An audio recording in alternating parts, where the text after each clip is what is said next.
I was 81 years old the winter my granddaughter asked me how I came to marry a woman so far above my station that the town gossips never did stop talking about it, not even after we had been together 30 years.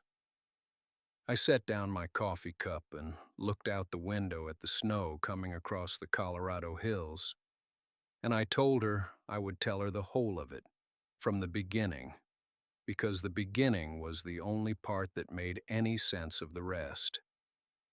It was the autumn of 1887, and I had been in this country less than 2 years. I had come over from Baden with a carpenter's hands and a stubborn disposition and about 11 words of English, none of them particularly useful. I found work where I could, hauling freight in Kansas City, splitting rails in Nebraska, and I sent what little I saved back to my mother, who was waiting to hear whether America was worth the crossing. By September of that year, I had answered an advertisement in a Denver paper. A woman of means, it said, seeks a husband of steady character and capable disposition. References preferred. I had no references, but I had a letter from a pastor in Omaha who had watched me repair his church roof in a rainstorm without being asked, and I suppose that counted for something. I did not expect to be chosen.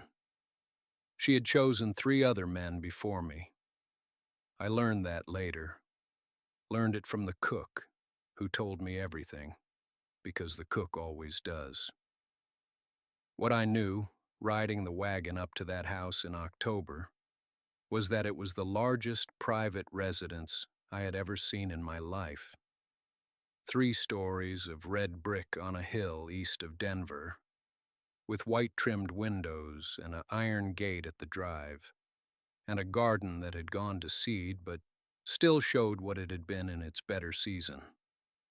The woman who owned it had inherited it from her father, along with his debts, his reputation, and his very decided opinions about what kind of man she ought to have married years ago.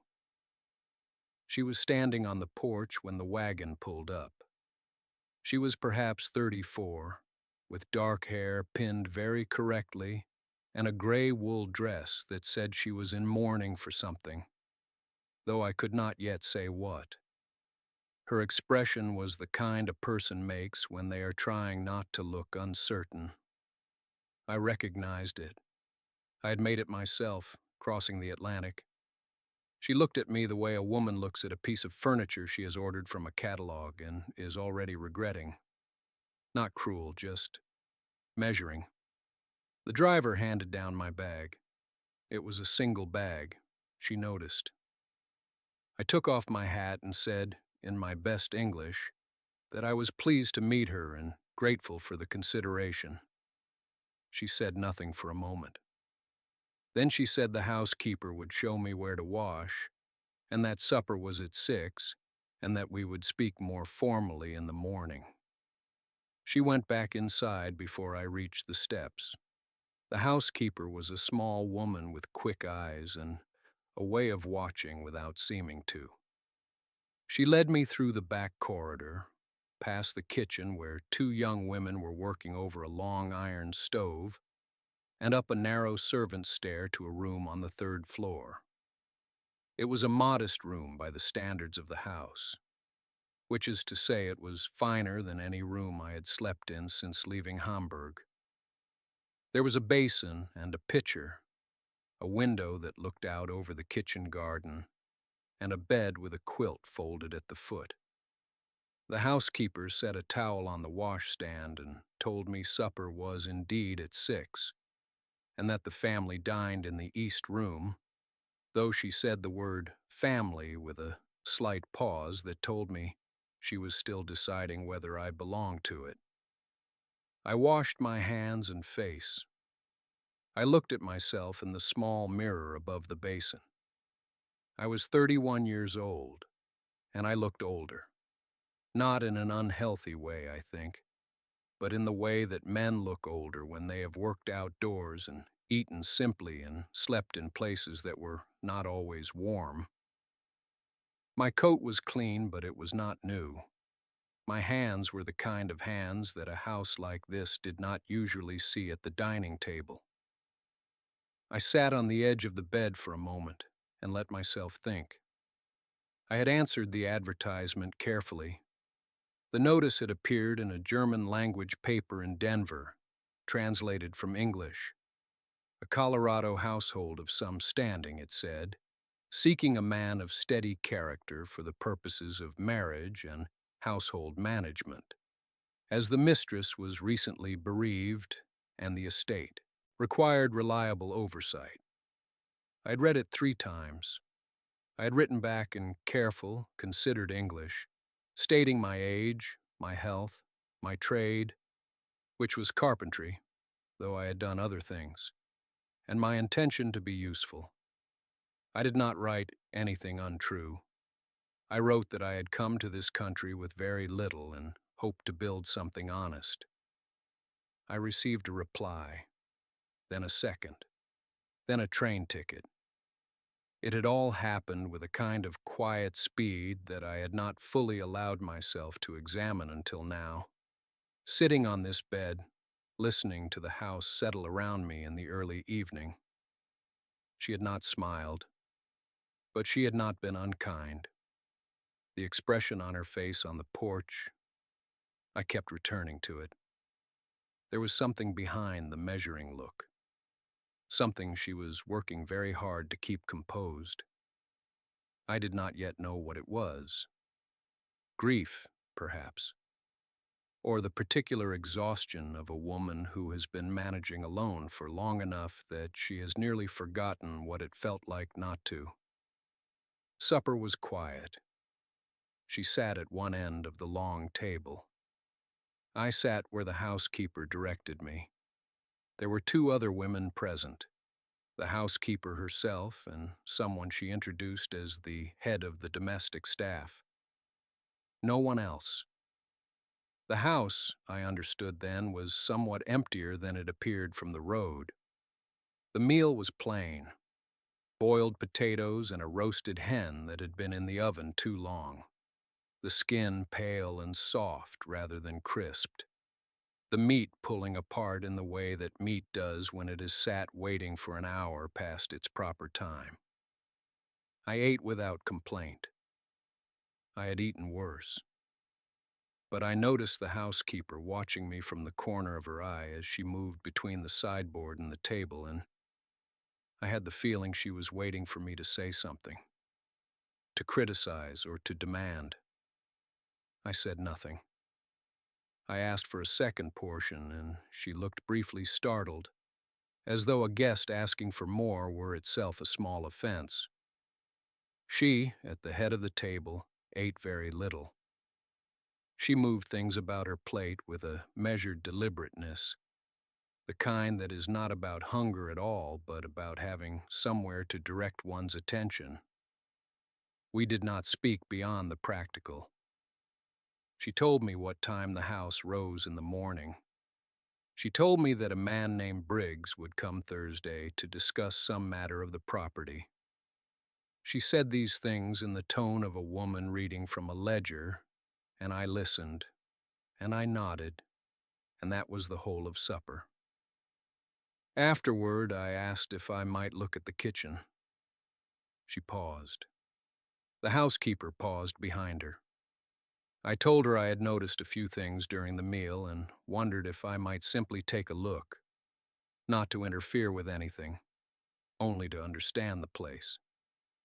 She considered me for a long moment in the way that had already become familiar, that measuring, careful study, and then she said I was welcome to look at whatever I liked. It was my house as much as hers now. And something in the way she said it made clear that she was not entirely sure she believed that yet. The kitchen was large and cold in the way that kitchens become when the fire is banked too early. The stove was a good one, iron with a wide flat surface, but it had not been properly seasoned and the grate needed clearing. I could see from the grease residue and the ash deposits that it had been struggling for weeks, likely longer. The larder had smoked sausage hanging, dried beans, a crock of lard, flour in a bin that was almost to the bottom. There were onions, there were dried apples. There was a half flat of eggs on a low shelf that someone had meant to use and hadn't. I stood in the middle of that kitchen for a while with the lamp held up, turning slowly. I was not thinking about the supper that had just passed. I was thinking about the supper that could be made, about what this stove would do once it was properly cleaned and hot, about what a man with enough patience could pull from a larder like this before the week was out. There was more here than anyone had used. That was the thing that struck me most clearly. There was far more here than anyone had used, and no one yet seemed to know it. I set the lamp on the work table and went back to the stove first, because nothing else would matter until the stove was right. The grate came out with a good pull and a shower of fine gray ash that drifted onto the flagstone floor. I carried it to the back door, knocked it clean against the step, and brought it back. The firebox walls were coated in old grease and charred residue, the kind that builds when a fire is kept too low for too long, smothering itself day after day. I scraped it with the flat iron poker I found hanging on the wall hook, and cleared the flue damper, which had been left only half open. That alone would account for the smoke and the inconsistent heat that the maids had clearly been fighting all winter. Small things, quiet things, the kind of thing a house forgets to tell anyone. By the time I had the firebox properly cleaned and a fresh bed of hardwood laid in it, the kitchen had begun to warm. I could hear the house settling around me, the tick of cooling beams above, the soft complaint of a window frame in the night wind, and somewhere on the upper floors, a door closing gently. The staff had gone to bed or tried to. I suspected not all of them were sleeping. I started with the onions, sliced thin, set in the seasoned pan with a knuckle of lard over medium heat. While they softened, I worked the flour into a rough dredge with salt, and the black pepper I found in a small clay jar near the back of the shelf.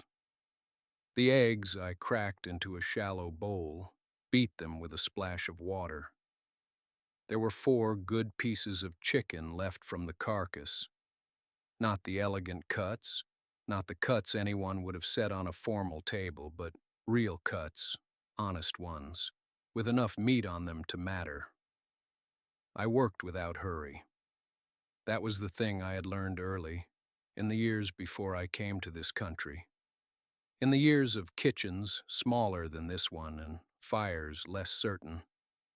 Hurrying at a stove is how you ruin what you have. The oil needed to be the right temperature before the first piece went in. Too cool and the coating would drink the fat and come out heavy and pale. Too hot and the outside would close before the inside was done. There was a moment, just a moment, between those 2 wrongs, where everything went right. I had learned to wait for it. The smell that came off the pan when I laid the first piece down was a good smell, honest and deep. The smell of something being made rather than merely heated. The grease popped and settled into its steady work. I adjusted the damper a quarter turn and stood back. I was not trying to prove anything to anyone that night. I was simply cooking, the way I had always cooked, the way I knew how. The kitchen was warm and the fire was right, and there was more than enough in that larder. I did not hear her on the stairs until she was almost at the bottom. She stopped 3 steps from the bottom, and I heard the particular silence of a person deciding whether to speak or retreat. I did not turn around. I kept my eyes on the pan and my hand near the long fork. waiting for the moment the underside would tell me it was ready to turn.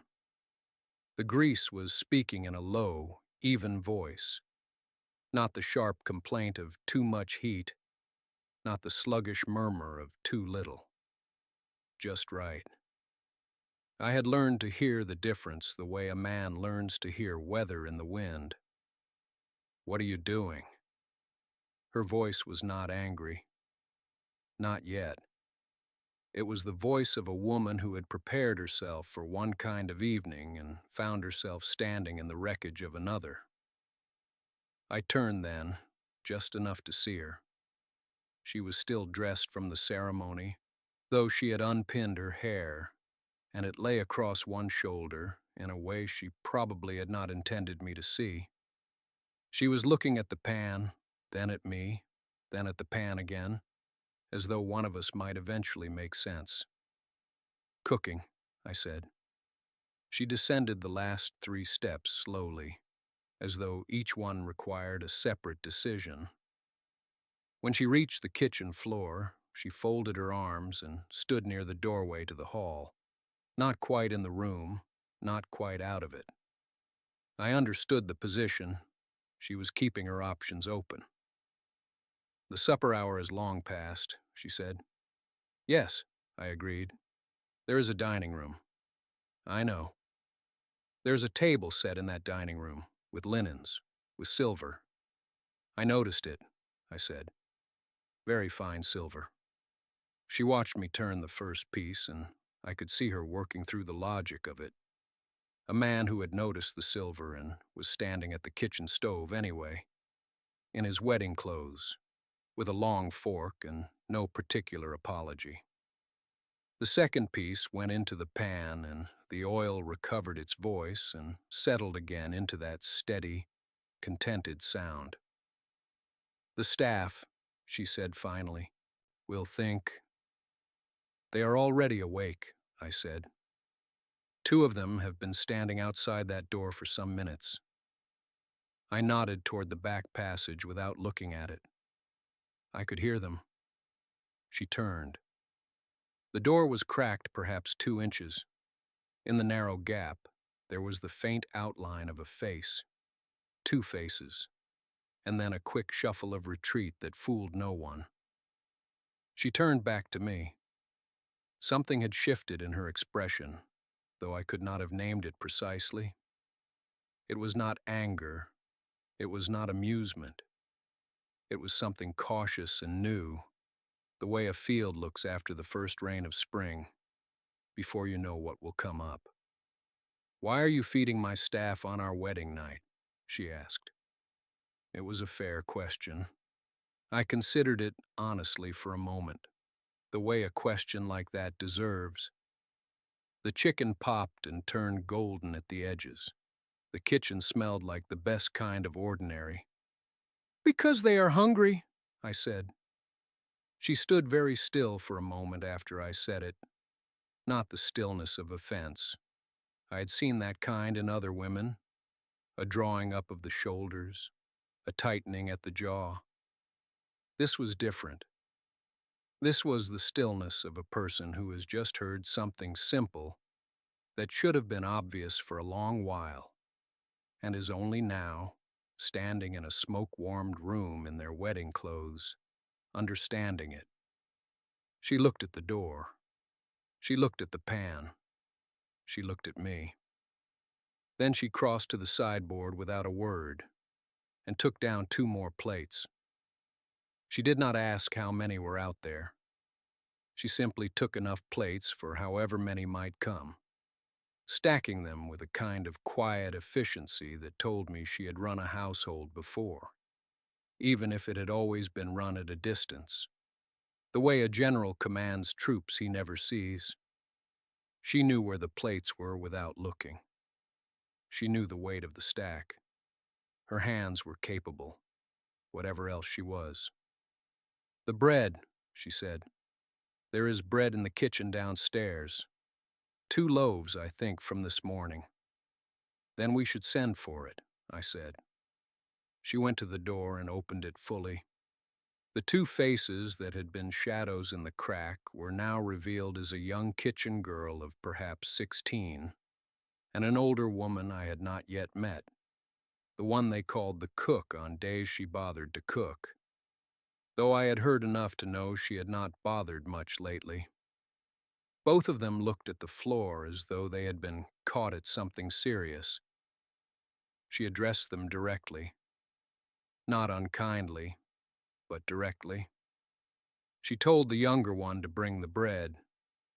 She told the older woman to fetch whatever else was in the larder that might serve.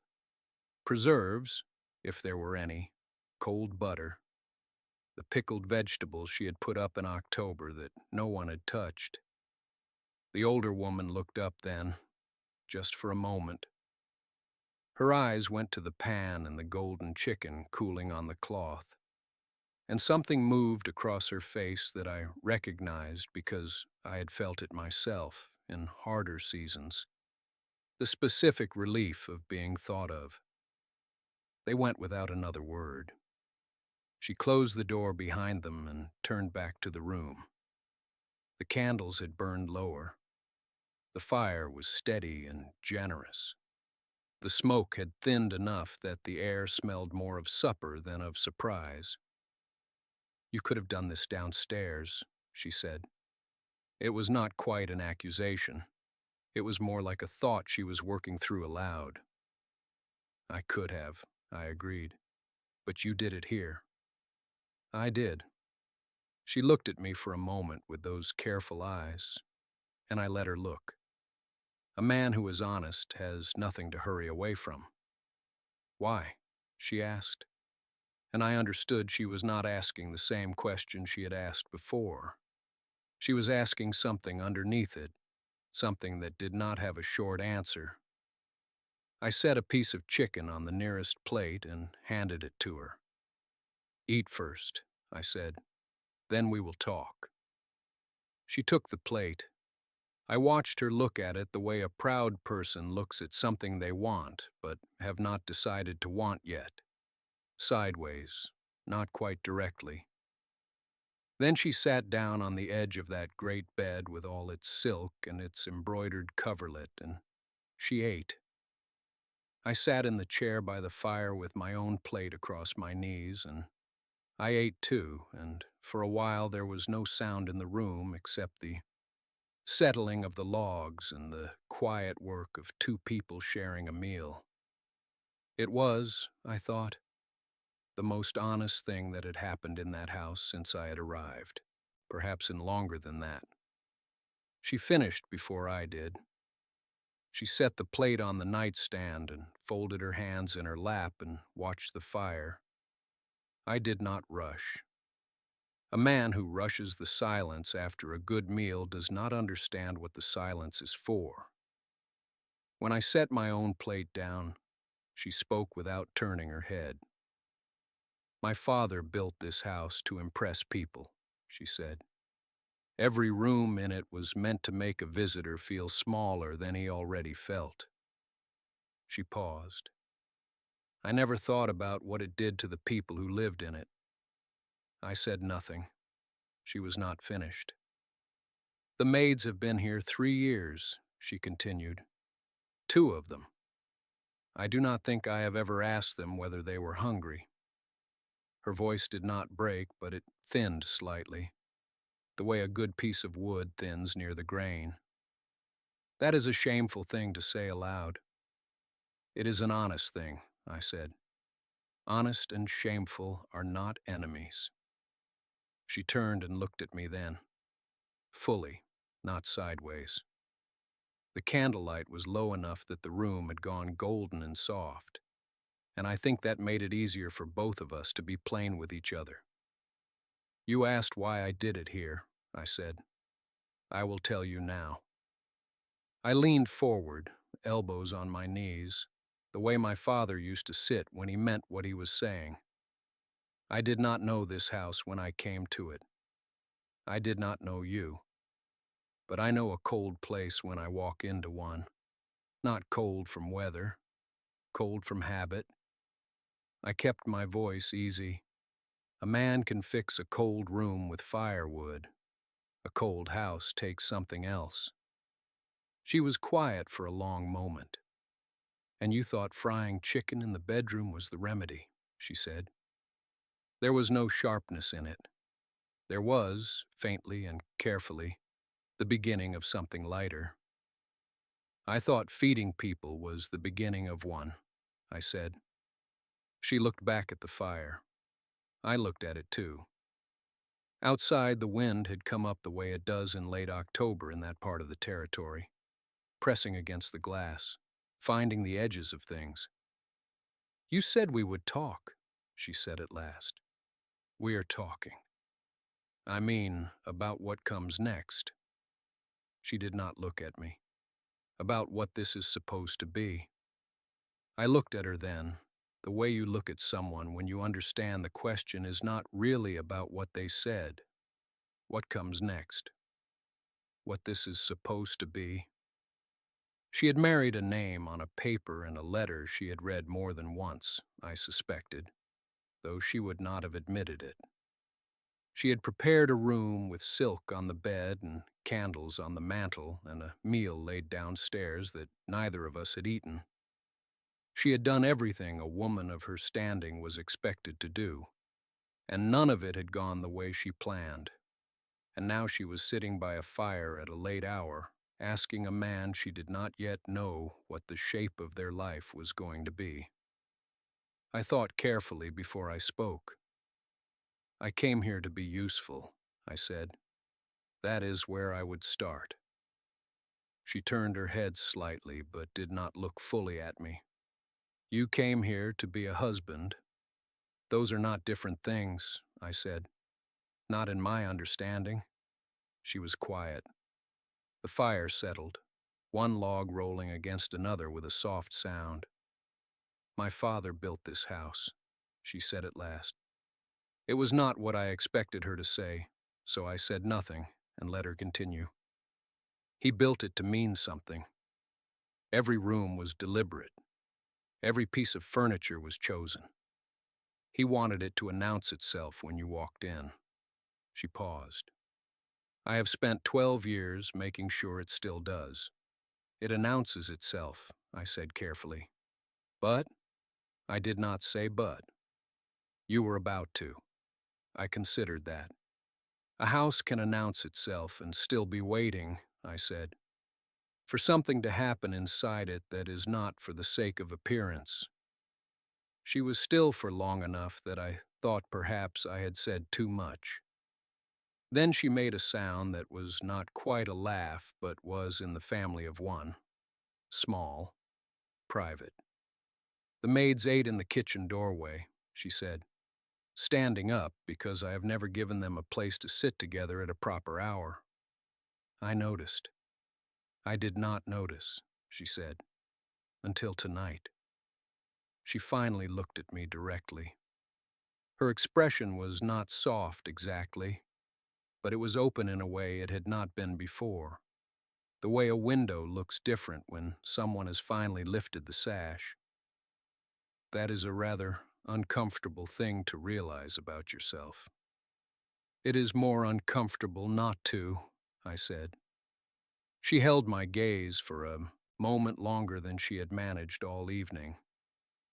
Then she looked back at the fire, and I saw her shoulders settle, just slightly, the way a person settles when they have made a small decision without yet finding the words for it. Tomorrow, she said, I would like to see what else you notice. Outside, the wind pressed again at the glass. The fire threw its warmth against the both of us. I said I would. That night I slept in the small room off the back of the kitchen, the one the housekeeper had prepared for me originally before everything had gone sideways in the grand bedroom. It was a plain room. A cot, a hook for my coat, a window that looked out over the garden that was more weeds than garden. I did not mind any of it. I have slept in worse places on 3 continents, and a plain room with a solid roof is a gift a man learns to recognize once he is done without it long enough. In the morning, I was up before the light changed. Old habit.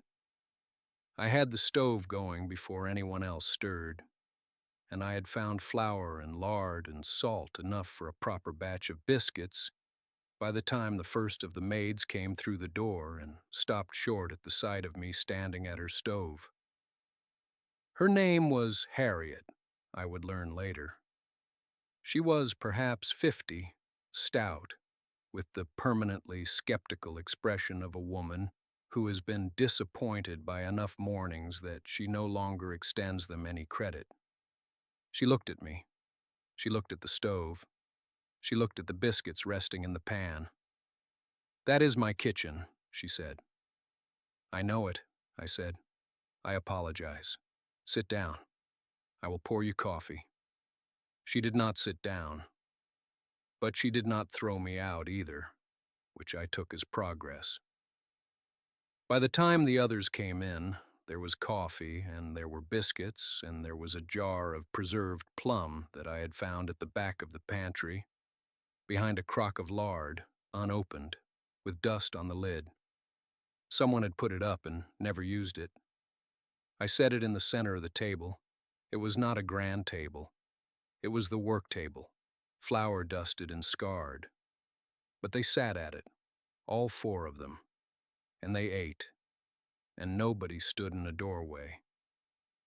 She appeared in the kitchen entrance at 7:30, dressed already, her hair done, her expression carefully arranged in the way of a person who intends to seem as though they had not been listening from the hall for some minutes prior. She took in the table. She took in the maids seated at it. She took in the plum preserves, half gone now, and the empty coffee cups. And Harriet, who had said perhaps 8 words total but had eaten 3 biscuits without visible resentment. She looked at me last. I offered her a cup of coffee. She accepted it. She did not sit down, but she stood near enough to the table that the difference was only a technical one. "You found the preserves," she said. "Behind the lard crock. 3 more jars." She turned the cup in her hands. "My mother put those up," she said quietly. "2 summers ago." She did not say anything further. She did not need to. Some silences are not empty. They are full of something that has just been remembered. That cup of coffee became the first thing she and I shared that was not a negotiation. Not the ceremony, with its careful words and witnessing signatures.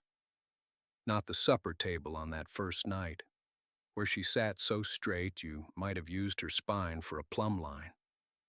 Not even the kitchen skillet, though that came closest. No, it was a plain tin cup, passed across a table where 2 young women were pretending not to notice, and she stood close enough to belong without committing to it entirely. She drank it to the bottom. She set the cup down. She said she would see me in the front parlor when I was ready. I was ready in a quarter of an hour. She had pulled back the heavy curtain from the east window, something I had not seen done in all the days since my arrival. And the morning came in, pale and clean and without ceremony. She told me about the house, not the version she had given at the beginning, the measured tour of a woman showing a stranger the rules. She told me the true version, the mortgage her father had believed would resolve itself. The creditors who had come twice in the past year, polite and patient in the way of people who know time favors them. The wing she had closed because she could not afford to heat it, and the repairs needed on the south wall before next winter, and the household accounts, which she set before me on the writing desk without apparent embarrassment. Only the calm of someone who has been carrying something alone and has decided, carefully, to put it down and see what the other person does. I looked at the accounts. I did not pretend they were hopeful. I told her what I knew, which was timber and labor, and what a man could accomplish in a season if he worked without waste. I had built things before. I had pulled failing places back from worse than this. I told her none of it to impress her. I told her because she had asked an honest question and she deserved an honest answer. She listened the way a person listens when they have stopped rehearsing their response and are simply receiving what is said. Then she nodded once in the manner of a woman who has made a decision and will not revisit it. That is the morning I remember when I try to find the one that changed everything. Not the wedding, not the skillet, not even the preserves, though those mattered in their own way. It was that morning. The curtain pulled back. The accounts on the desk. Two people in a room, deciding without flourish that they would face the same direction. We did not fix everything at once. Some repairs took months. Some debts took longer. Some silences between us had to be earned into warmth, the way a cold room earns its heat. Slowly, and with sustained effort, and no one moment you can name. But we faced the same direction. And that, I have come to understand, is how a house becomes a home.